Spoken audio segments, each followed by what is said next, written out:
Nuk është mirë me llogarit pasurinë tane pa pas nevojë. Për shembull, i merr parat i numëron. Në këshir kontën tane nuk të vjen kurrë veç kiçë me pa, me këshir ku janë tek janë.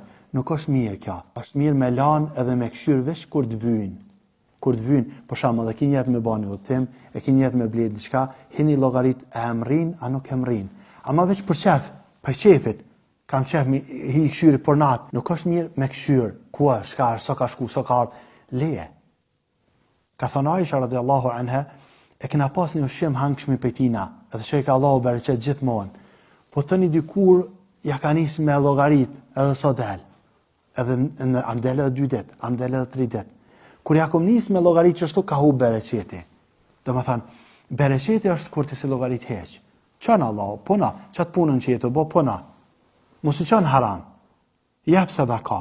Qënë Allahu, nuk i nevoj me llogarit të çdo natë. Ku jam, sa jam, a me dhe njerës ato të këshyri, kështu sa janë atje. Jo, veç kur të vynë, për shembull, do me bani udhtim, do me bledi diçka, do me dhënë sadaka, ka arë ku e zeqatit, i llogarit, ama jo me llogarit për shef, për shkak se me llogarit për shef hub bereqeti i pasunisë. Allah na ruajt e na bëj prej muslimanëve të mirë.